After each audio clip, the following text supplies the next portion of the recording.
The Boston Bruins are off to a good start under their new head coach. The New York Rangers are struggling with slow starts, and the San Jose Sharks honor Joe Thornton, their best player ever.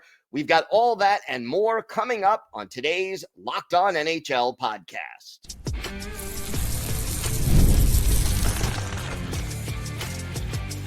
You're Locked On NHL, your daily podcast on the National Hockey League. Part of the Locked On Podcast Network, your team every day. Gil Martin here, and welcome everybody to the Monday edition of the Locked On NHL podcast, part of the Locked On Podcast Network, your team every day. I want to thank everyone who makes Locked On NHL your first listen every day. Don't forget to subscribe on YouTube or wherever you get your podcasts so you get new episodes as soon as they drop.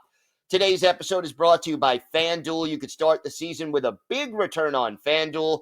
New customers can place a $5 bet, and you'll get started with $150 in bonus bets. If you win your first $5 bet, visit FanDuel.com to get started. It is my pleasure to welcome back to the show the host of Locked On Bruins, Ian McLaren. And Ian, interesting time right now for the Bruins. They get off to a sluggish start. They make a coaching change, and they seem to be winning a little bit now since the change. What has been the biggest difference under the new regime? Yeah, I think we haven't seen a huge difference, obviously. I kind of describe it as baby steps, not necessarily a moon landing giant step for hockey here, but there's been some small improvements to be sure. The key to the two victories that the Bruins have had under Joe Sacco, they've been against teams that are not necessarily powerhouses in the NHL. That helps Utah and Detroit, although Utah beat Pittsburgh pretty good over the weekend as well. But the key has been special teams so far. They've scored a couple of power play goals, which they still remain dead last in the NHL in that category.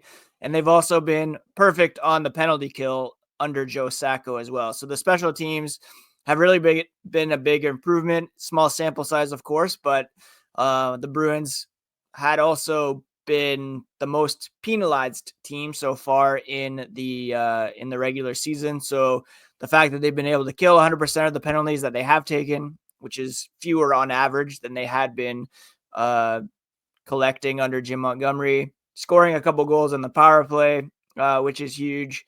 And also they've been getting pretty good goaltending from both Joonas Korpisalo, who had a shutout in the first game under head coach Joe Sacco, and Jeremy Swayman, who has struggled so far this season.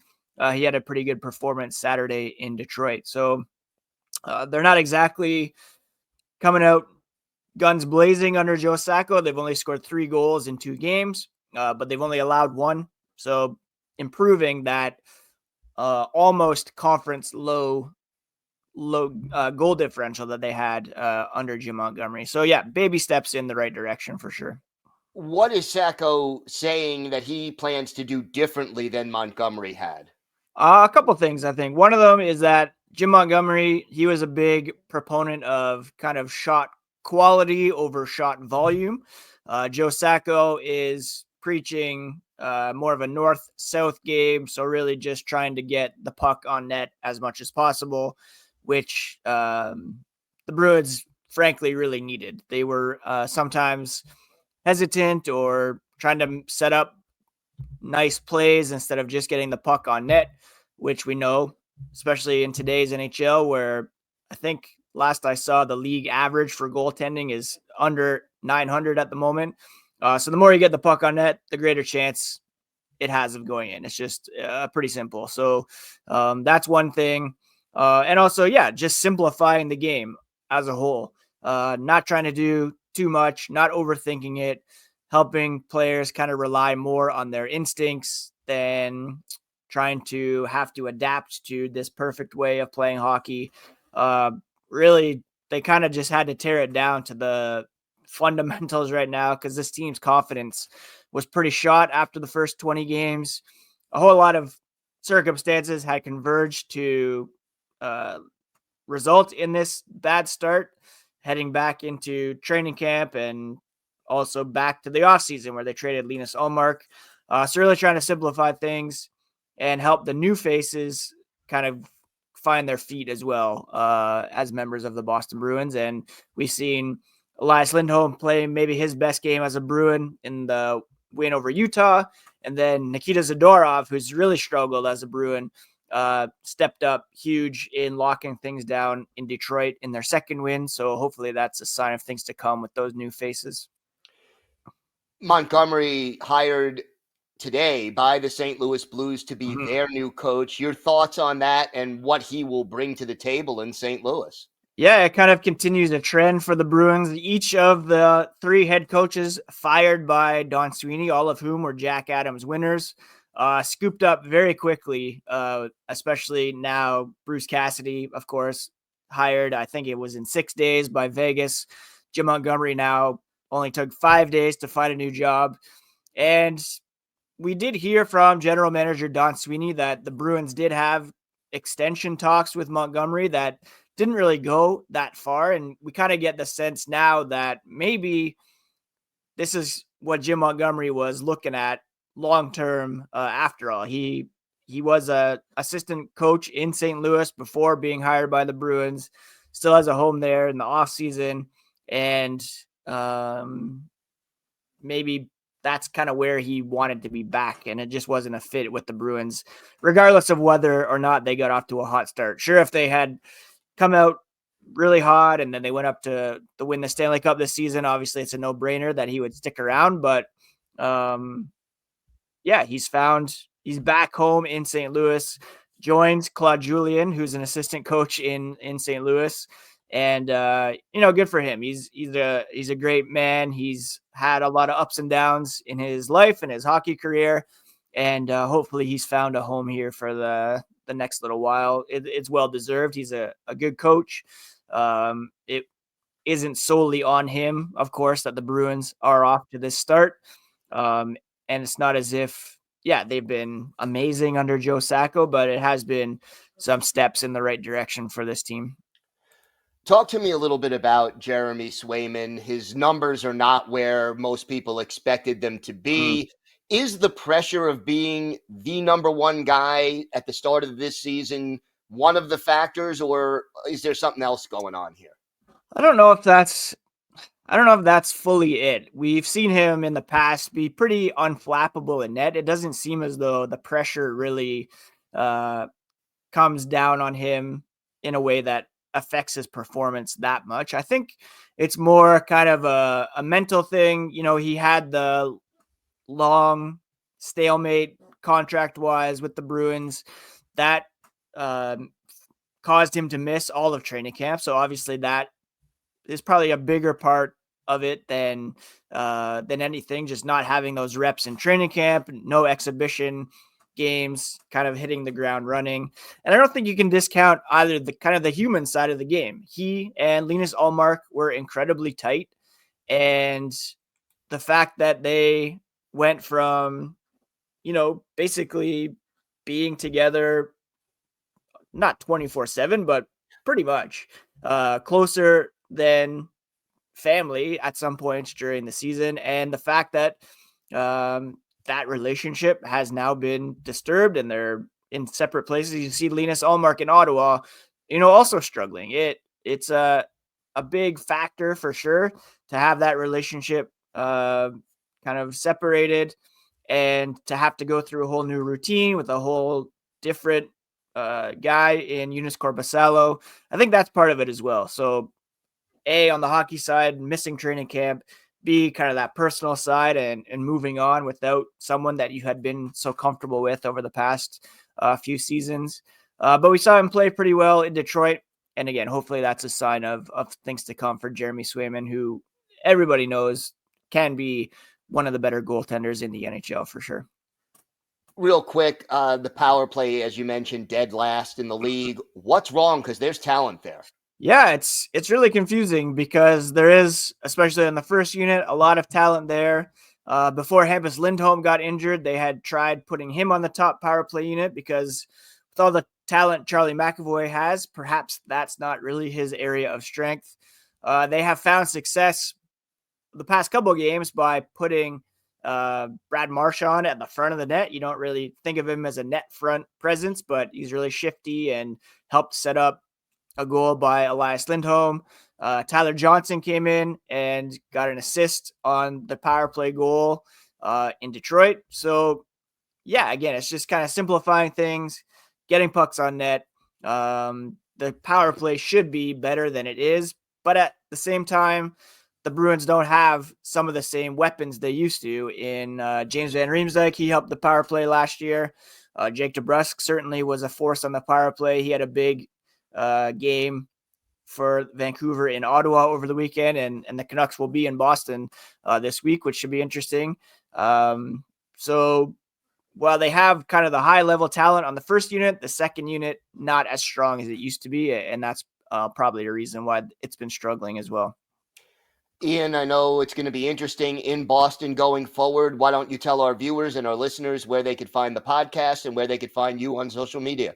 Yeah, Locked NHL Bruins on social media. People can find me at Ian C. McLaren, and the podcast free and available on your favorite podcast app and on YouTube every day. All right, Ian, thanks so much. Thank you, Gil. Today's episode is brought to you by your friends at FanDuel. Get ready to tackle the NFL action with FanDuel, America's #1 sportsbook. Because right now, new customers can bet $5 and get $150 in bonus bets if you win. The FanDuel Sportsbook app gives you everything you need to place live bets on the NFL all in one place. So when you get a hunch in the middle of a game, you can check out the latest stats, view live play-by-play, and so much more, all on the same page where you place your bets. And hockey fans, use your knowledge of your favorite team and the game of hockey to get exciting bets on FanDuel as well. Just visit FanDuel.com to join today. You'll get started with $150 in bonus bets if you win your first $5 bet. That's FanDuel.com, FanDuel.com. Never waste a hunch and make every moment more with FanDuel, an official sportsbook partner of the NFL. It is my pleasure to welcome back to the show the host of Locked On New York Rangers, John Chik. And John, nice start to this 4-game West Coast trip, but not a great finish, losing the last 2. What was the big difference in the last couple of games?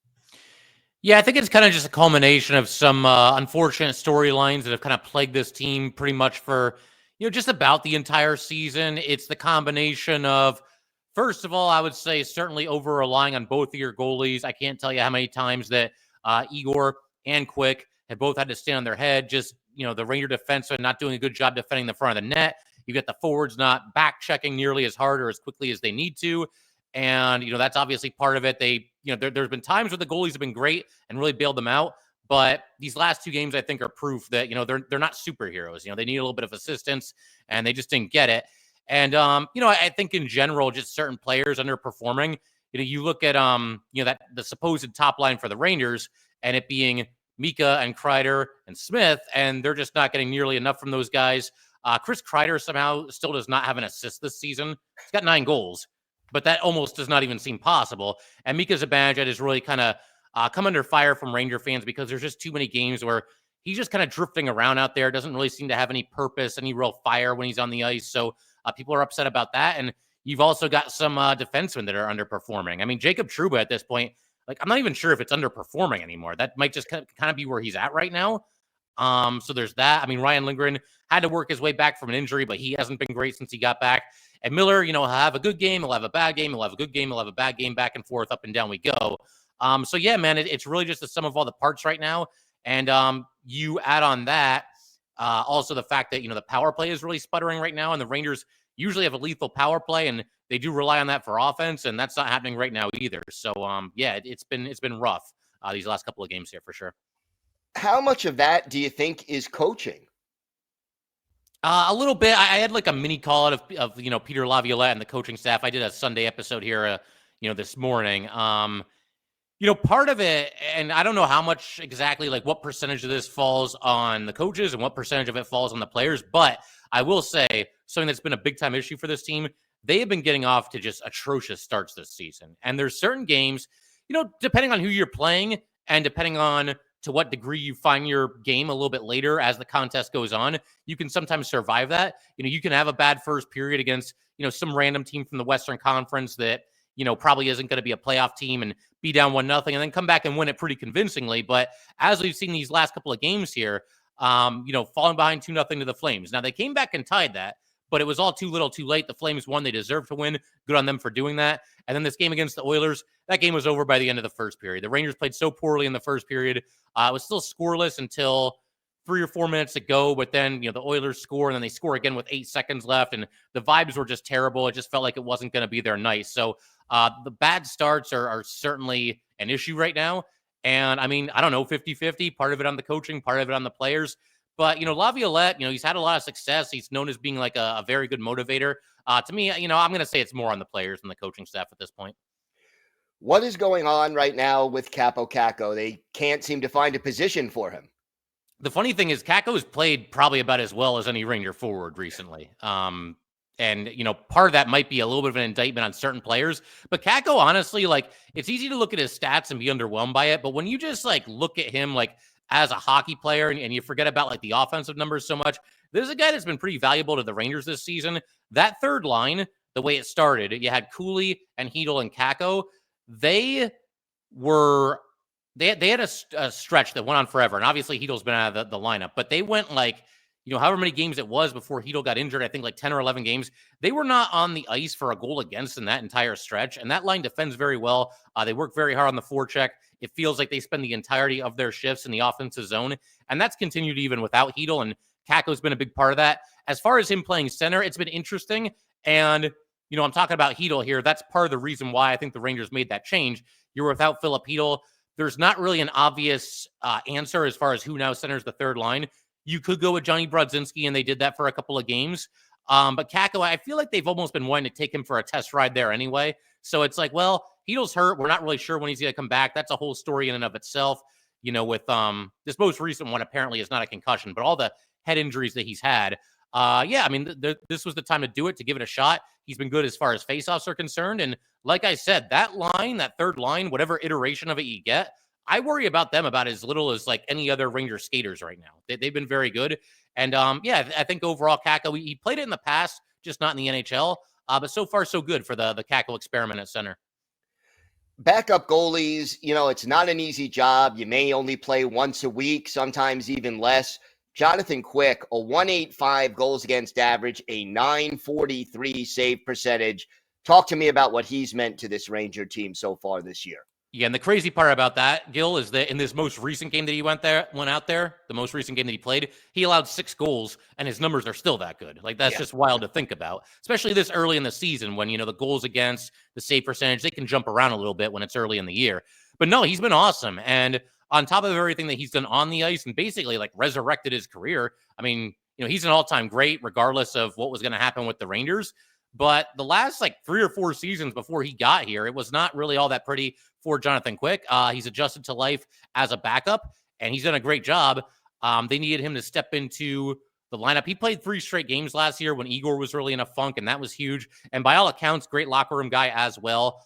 Big-time motivator during the playoff run last year. So can't say enough about him, man. He's been awesome. He's done a heck of a job, and, he's on the last year of his deal, and we'll see what happens. I don't even know if he wants to play after this year. He hasn't said one way or another, but if the Rangers wanted to offer him another one year, in-season extension like they did last year, sign me up. I'll take him back, and I'll take that little bit of a risk, the fact that he is getting older. But it just goes to show, man, no matter what the sport is or what position somebody plays, never bet against an all-time great. They'll figure out a way to get the absolute most out of whatever they've got left. And we're seeing that right now with Jonathan Quick. Another guy who's really shined for the Rangers, Artemi Panarin, 26 points in 19 games, 12 of them goals. What is he doing so well? Yeah, it's just a pleasure to watch. And it's one of those reminders to, I think, never take him for granted. One thing that he started doing last year, and it's carried over into this year as well, it's something that I've been talking about, honestly, since this podcast started. I've always wanted to see him shoot a little bit more often.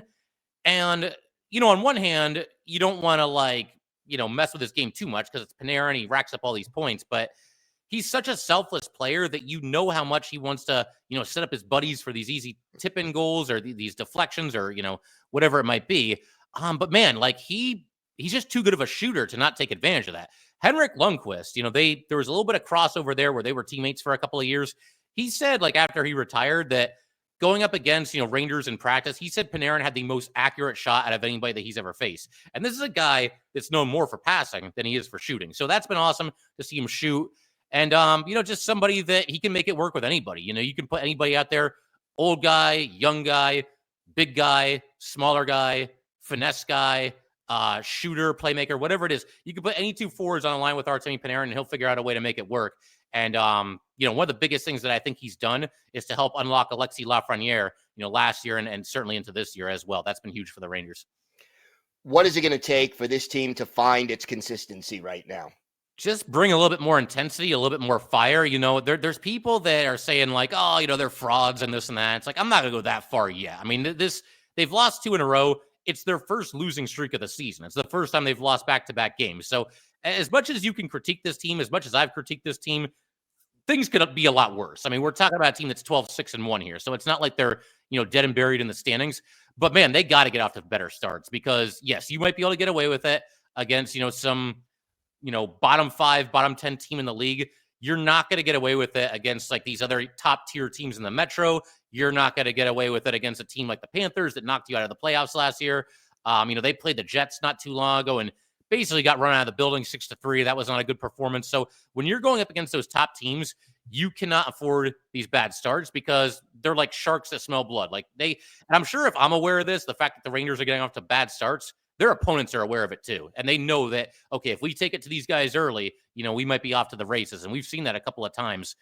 So yeah, just step up the intensity. I mean, there's other things too, obviously, but that's a big one for me. You got to get off to better starts. If it happens once in a while, fine. For this to happen 2 games in a row, though, in Calgary and then in Edmonton, that's where it starts to get really bad. And that's where I think Ranger fans start to lose their patience a little bit. John, why don't you tell our viewers and our listeners where they could find the podcast and where they could find you on social media? Yeah, anywhere you're listening to this or watching this, you can find Locked On Rangers there as well. We're on YouTube. We're on every audio streaming platform that you can possibly think of. And as far as social media, you can find me on Twitter at JChik17. And give me a follow, talk some hockey, and good times. All right, John, thanks so much. All right, thanks for having me, Gil. Today's episode is brought to you by your friends at Prize Picks. You can now win up to 100 times your money on Prize Picks with as little as 4 correct picks. Prize Picks is the best place to get real money sports action. Join over 10 million users and sign up today. And Prize Picks always puts their members first, so all withdrawals are fast, safe, and secure. When my picks hit, I can get my money in as quick as 15 minutes. All you have to do is guess whether or not players will be over or under their Prize Picks projections.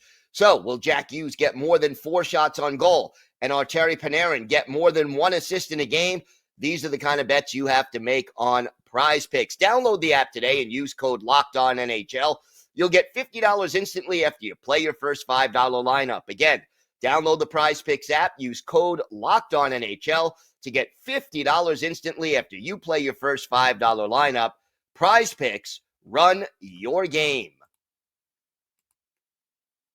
It is my pleasure to welcome back to the show the host of Locked On Sharks, J.D. Young, and an eventful weekend in San Jose. Joe Thornton honored by the Sharks over the weekend. And J.D., what did Joe Thornton mean to this organization and to the fans in San Jose? Yeah, I mean, you look at Joe Thornton, and I know the Sharks before they had Joe Thornton, they had some success and some playoff runs, but the moment the Sharks got Joe Thornton, you can look from then on, basically till the moment he left. This team was basically a legitimate cup contender every year, and they did everything but win the Stanley Cup, unfortunately, as every Sharks fan knows. But he legitimized, like, Olin Nolan was like the Sharks' first superstar.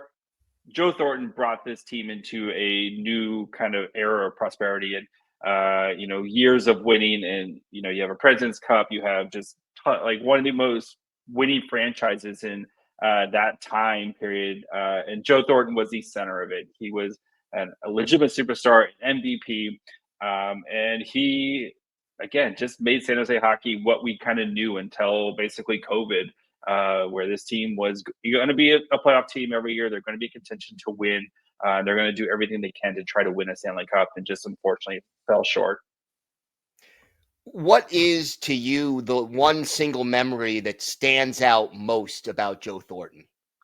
We'll keep this one PG because, I mean, of course, there's the famous Joe Thornton quote, which I think most people kind of go to with Tomas Hertl's 4 goals, et cetera, et cetera. Go look it up, kids, if you don't know. For me, though, I think, or don't, yeah. For me, though, I think there's 2 moments. One is the overtime winner against the Kings with the jumbo slide. And especially because the Kings that rivalry is really starting to get going, and the Sharks kind of struggled against the Kings, and they finally beat the Kings and kind of move on. And you see Joe Thornton, just it all releases, and he just skates to the middle.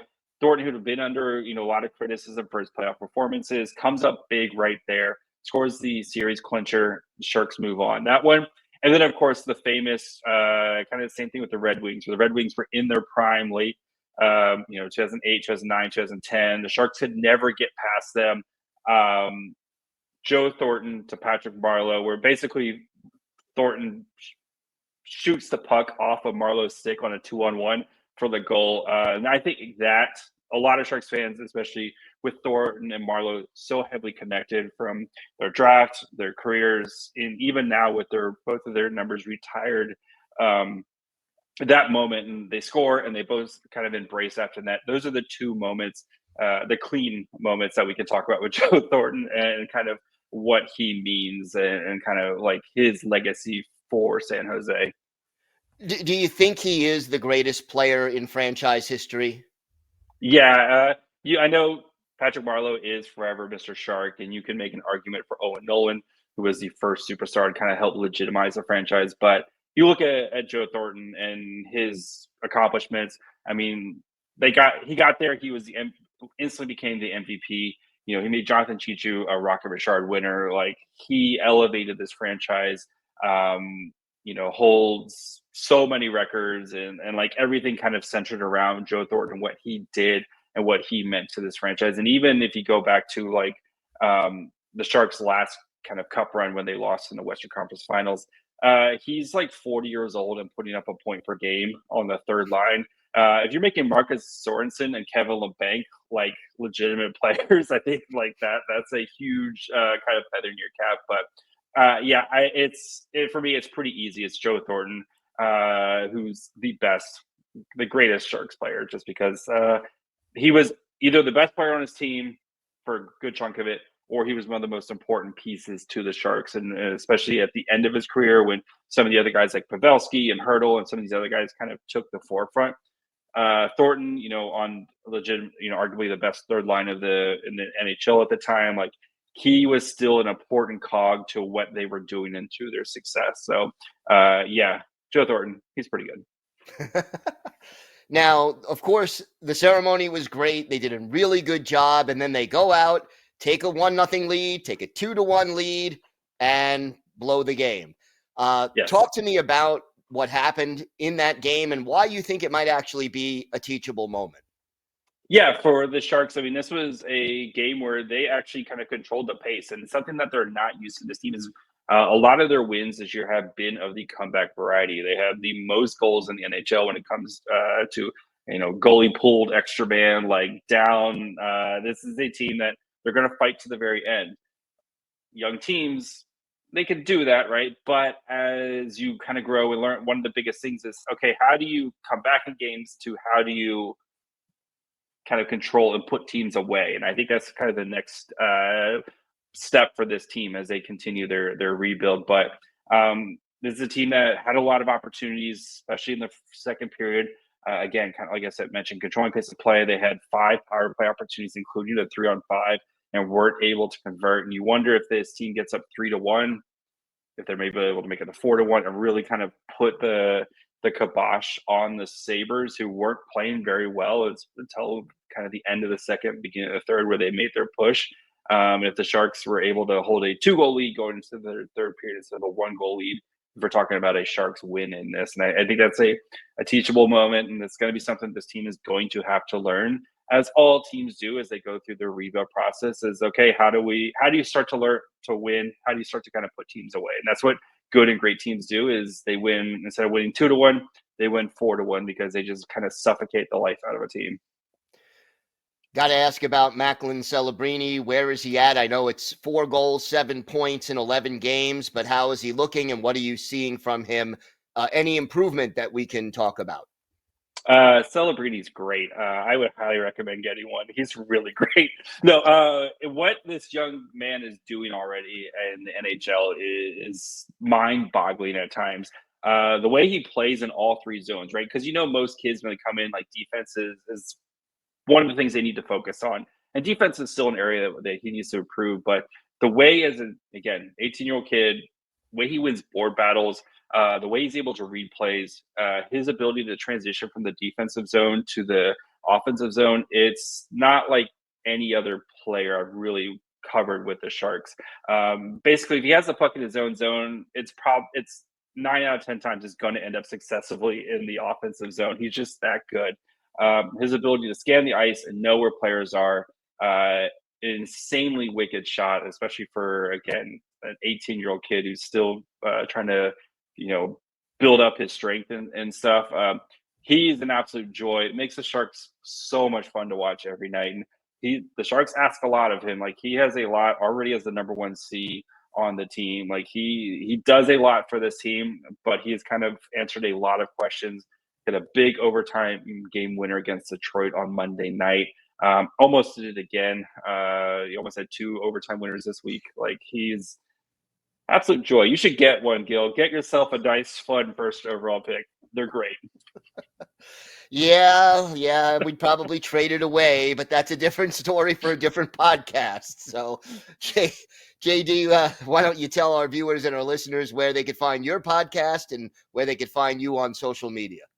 Of course, you can find Locked On Sharks wherever you get podcasts and watch on YouTube as well. You can follow the show on Twitter, Facebook, and Instagram at Locked On Sharks. You can follow me on Twitter at MyFryhole. And come back tomorrow. Seth and I are doing Western Conference stuff here on Locked On NHL. We always have a good time. Yes, you do, and I'm looking forward to seeing that. JD, thank you so much. Thanks, Gil. I want to thank my guest, Ian McLaren of Locked On Boston Bruins, John Chik of Locked On New York Rangers, and JD Young of Locked On Sharks for joining me today. I'm Gil Martin. I'm here every Monday, and I co-host the Friday edition of Locked On NHL along with Rachel Donner. Don't forget, Locked On NHL here every day, Monday through Friday, bringing you the biggest stories from around the league.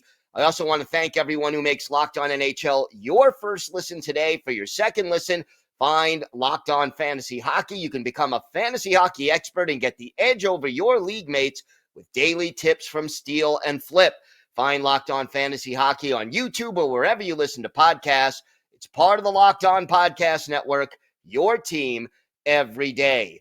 Have a great day, everybody. Stay safe, and thanks for listening to and watching the Locked On NHL podcast.